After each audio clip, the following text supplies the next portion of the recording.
did that. And she was so mad at me, besides peeing her pants, that, in front of all the other employees. I couldn't imagine why she would be mad at yeah, something like that. I never thought about that again, but I just got this urge right now. I need a air horn. I could just, you can get you one of them little loops you put on the belt. You can just, slide it right in the loop and have it right there like a fast draw. Boom, pull it out and horn it. Yeah, hey, if any of my listeners work in a sporting good warehouse, I could use like a 12-pack of air horns. A 12-pack. Not a 6-pack, but a 12-pack. Right. Oh, man, that's hilarious.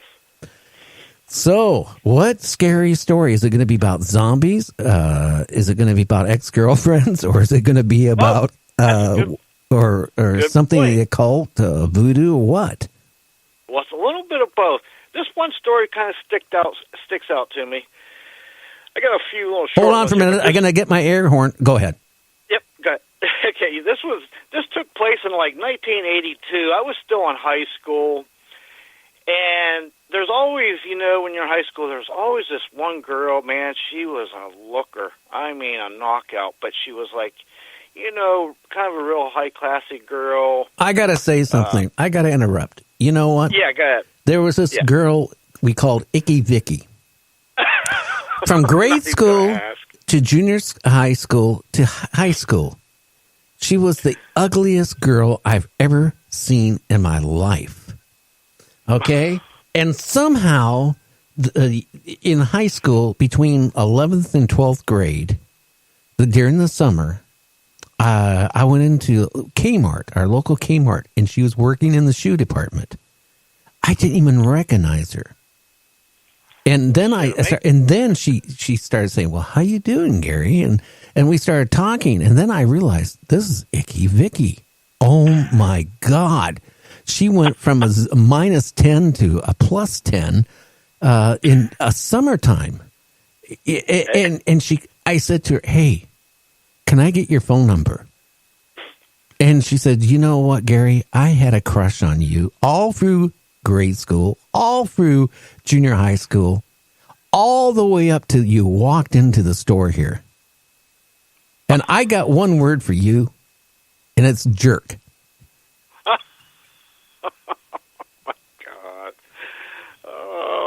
Goodness, Gary. Now you want me because I'm beautiful, and you didn't want me when I was ugly. You should have said, "Wait a minute, I didn't say you were beautiful." Yeah, well, she was. Oh my God. Well, anyway, this girl, she was like untouchable. So that made me want to, always go out with her. So finally, I got her convinced to go out with me. She said, "Don't tell nobody." Don't tell nobody we'll go out. I said, okay. So, we're on a country drive, and where I live, there's Bigfoot country. That's just, we're going to drive out in Bigfoot country, out in the middle of nowhere. I'm talking one lane roads, dirt roads. So, it's very important to stay hydrated. So I brought some refreshments with us. Okay. Now, was it 3-star vodka? No, it was just a few of my buddies wiser. So anyway, we're sitting on this old oil well road, and we're sitting there, and it's around midnight or so, in the middle of nowhere. I mean, you could hear a pin dropping, and she goes, "Oh, I got to go to the bathroom." And I was like, "Well, just go out and go." I said, "Oh, come on, I'll go with you." So we're out there doing our bit, looking, and this road, this oil well road, it's even a smaller one-lane dirt road off a dirt road, and we're in front of the car, and she's, I don't know, whatever she's doing, and we're looking down the road, and it's kind of like a bright night because the moon wasn't full, but it was pretty bright, and in front of us, probably, I'm going to say 30 yards maybe, from the woods come these 4 shadow figures. They come rocking out real slow, like walking out. I'm squinting. I'm like, "Am I seeing this?" And I'm not saying nothing. And they walk right out in the road, real slow, like methodically. And she's looking. I can see she's looking. So I'm like, I am seeing something, And then all of a sudden, they stop. And now she's like, her head pops up. And these, like, shadow figures, they very slowly and methodically, their heads turn real slow, and they look right at us. When they looked right at us, she stood up. She goes, you see me? I said, yeah, I think so. And now these figures start real slow and methodically walking toward us. They start walking toward us. I got to tell you, the only way I could best describe this is she reminded me of a hamster and a hamster wheel that is greased up, and a cat is like on the ready to pounce on this hamster. I mean, she was spinning out. She spun right out of her underwear, jumped in the car. Well, I wasn't waiting around either because they're like walking toward us. So I get in the car. There's only one way out of this road. It's like you can't go around. We had to go like through. Oh my God, this was horrible. So it wrecked our whole night. Now my date's going south. I got these 4 shadow figures walking toward us, and I put it in gear in Florida. It spun out of there and went right through them. But that was a scary. I'm going to tell you something. When they walked out of that woods, it was real slow, like methodical. It was weird, and I don't know. They just stopped and slowly turned their heads. I mean that whole 10-second period was. It was like time just stopped. It was scary, and I know I wasn't seeing things when she popped out and spun out. It was awful, but that was one night of shadow figures out in the woods right there. I wonder if somebody was murdered there at one time, a group of people or something at one point going back in time or something. Yeah, it's funny you say that because I've really thought a lot about that, and I with my psychic abilities, what I picked up was I picked up that they were Native Americans and they were very angry at white people. It was just what came to my mind for, I don't know if they were in a battle with some white people, soldiers or what, but they did not like white people. And we were 2 white people in the middle of Bigfoot country around midnight. Yeah, well, you're braver than I am. Did they? I don't know. Did they give off? We didn't act. Did they give off any orbs? No, they didn't give off any orbs. But I got to tell you what, my Chevelle sure gave off a lot of orbs spinning out of there, man. You probably had them encased in your grill of your car.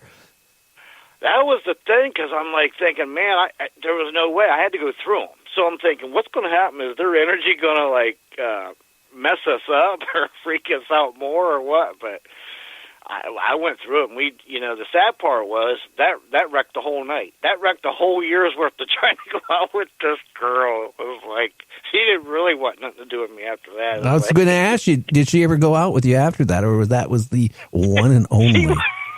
She wouldn't even talk to me after that. Like, I don't want to go out with this crazy psychic guys taking me out in Bigfoot country and scaring me with these shadow figures. Well, I don't know. I do, I've seen shadows in my life. When I was a little kid at my grandmother's place up in Oakland, California, an old apartment. It was built probably in the 1870s or something, or maybe even older, because it was old when I was a little kid, and that would put it back at least, about 58 years ago, 59 years ago. That's a long time, and that was a dump then. Wow. But the bedroom was weird because it was huge, and it had a big pull-down bed from the closet, and the bedroom door was glass, the old glass type doors and all that stuff, before the turn of the century. And, I remember being in that huge bed by myself, looking at that closet, and all of a sudden, with a little teeny nightlight on in there, all of a sudden I seen this shadow come out of that closet. Oh, my God. And it went around the whole room real slow. Yeah, that's the thing, the slowness. That was the whole thing. Now, just picture it. Them 4 shadows, they walked out slow. They weren't looking at us, but it's like once they sensed us, they stopped. And all at once, their heads turned real slow, like right out of a horror movie. And I'm squinting like, am I seeing this? And then I'm looking at her actions, and I know I'm seeing it because she's about to do a number 2 in a number 1 position. And I'm like, yeah. This wasn't going. This date's going south real quick. Oh Lord! But I've seen more shadow figures in 30 plus more years than anything. There was another night. This was about 2008. And I'm riding again through the country, middle of nowhere again, that Bigfoot country again. And it's about 3 a.m, and I'm coming around this curve, and I'm driving like a 1999 big Buick, and these 3 shadow figures like run out in the road, and it was so fast. I'm thinking these are people, So I swerve, I run off the road and everything, and it was not people, it was shadow figures, Next thing I know, I'm running over corn in a cornfield. Oh Lord, it was terrible. But yeah, I don't know what it is with the woods around here. I just think there's been a lot of history and a lot of deaths, and sometimes you run across these things. Yeah, and that's scary. I just want to do a shout out to Lee. His last name is Bodge. He's listening in from the UK. I wonder what the temperature is right there in the UK this time of year. But hey, you know what time it would be there? It'd be early, getting ready. Early morning, I would think, or something with the time difference. Well, UK's 5 hours different, so it's about midnight here where I am on the East Coast, and they're 5 hours different. So and then you add 3 more hours my time. Right, so it's 8 hours difference. Yeah. Hey, You know what they want to do? They want, in the state of Washington, they're trying to make it where we're on Pacific Standard Time all the time and not change during the year. Isn't that what Arizona does? Yeah, I think it's a smart move, seriously. Yeah, I think Arizona does that because I'm pretty sure Sharon was telling me that when I had her on my show. Boy, my show is almost up. Just like 4 minutes left. It was an interesting... Go ahead. I got one more quick one. Real quick. I've never seen a Bigfoot before, but I got to tell you something. I look back at this one incident. Again, this was 1982. And we're all juniors in high school. We're out drinking again. It's about midnight out in Bigfoot country again. So we pull over, and it's probably April. So we pull over, to take a leak, and it's storming. It's lightning, and we're sitting there leaking, and down in this pasture field, there's this old, I know right where it is, there's this big oak tree, probably 300-400 years old. You ever see an oak tree is 300-400 years old, they're very big and wide. Well, when lightning strikes, it lights up the whole field, like the light from it. Well, when it did that, there was 4 of us, and we were all looking down and facing down in the hayfield, and there was this huge, I'm talking huge figure standing up. And I didn't think nothing of it. We all looked at each other, right? And I thought, was that a bear? For one thing, we don't even have bears, back then around here, and especially not that big. And it was pretty close to being wide as this tree. It looked like a person. And here's where it gets scary. It lightning again, and it wasn't there. Okay, so it was there like 1 minute the lightning, you could see it, then when it lightning again just a few seconds later, it wasn't there. And we're like, we all jumped in the car, and we spun out of there so fast. Well, you were lucky because you know what? In those movies, if you would have saw the lightning and saw it, and then the lightning a second time is gone, then the lightning the third time, it's behind you, getting ready to kill you.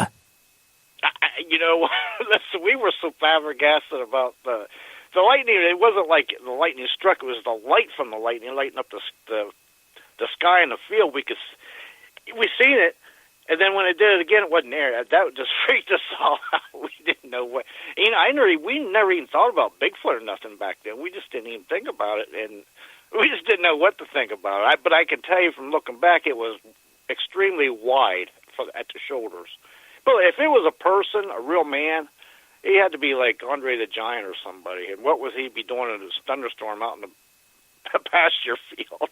Yeah. Jesus, at midnight. Well, James, thank you for calling in. I'm going to say good night to you. All right, buddy. Okay, you take care. You too. Good night. Bye. So, it's a lot of strange things that go on that we just kind